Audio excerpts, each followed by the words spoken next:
Bonjour à tous, une tentative d'enlèvement à Champagnole dans le Jura, c'est ce que dénoncent des parents selon l'Est républicain. Les faits remonteraient à vendredi dans la zone commerciale.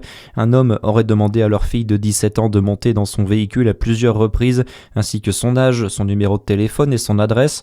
L'adolescente s'est réfugiée dans une galerie commerciale. Une plainte doit être déposée ces prochains jours et une enquête est ouverte par la gendarmerie. Nouvelle journée de grève au CHU de Besançon. Elle est menée par le personnel du centre gérontologique de Bellevaux. Le mouvement est reconduit une journée par semaine depuis le mois d'avril. Les syndicats UNSA Santé Sociaux et FO dénoncent notamment un manque criant d'effectifs, des soins sacrifiés et des mauvaises conditions de travail. La direction réfute, affirmant qu'il n'y a pas eu de baisse des effectifs soignants. Elle ouvre aussi la porte au dialogue. Plus de peur que de mal pour un parapentiste en Côte d'Or hier après-midi. Après un incident entraînant une chute en plein vol, celui-ci s'est retrouvé coincé dans un arbre à 10 mètres de haut. Ça s'est passé vers 16h30 sur la commune de Baume-la-Roche. Une équipe de secours en milieu périlleux et montagne a été appelée en renfort pour secourir l'homme qui n'a pas été blessé. Dans le reste de l'actualité, en France, l'émotion hier à Fleurance. Plus de 6000 personnes ont participé à une marche blanche hier dans cette petite ville du Gers secouée par la mort de Liana. Le corps de l'adolescente de 11 ans a été retrouvé en fin de semaine dernière.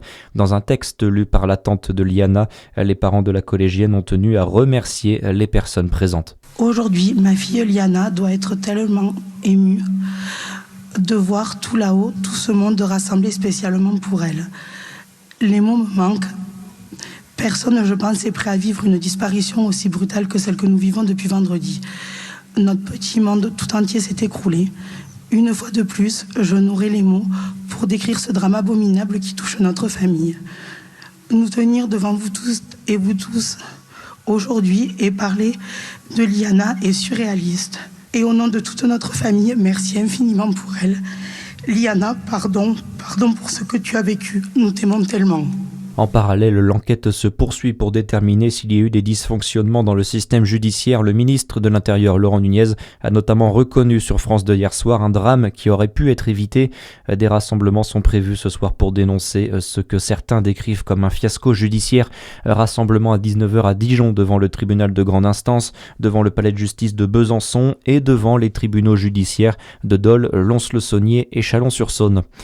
Ce dramatique accident dans le Loiret, un hélicoptère de la gendarmerie s'est écrasé hier après-midi sur la commune de Bray-Saint-Aignan. Un gendarme a été tué et 2 autres blessés. Et puis en tennis, Alexander Zverev s'impose en finale de Roland-Garros et remporte l'édition 2026. Il aura fallu 5 sets et plus de 4 heures au numéro 3 mondial allemand pour dominer l'Italien Flavio Cobolli. À suivre, votre météo sur Fréquence Plus.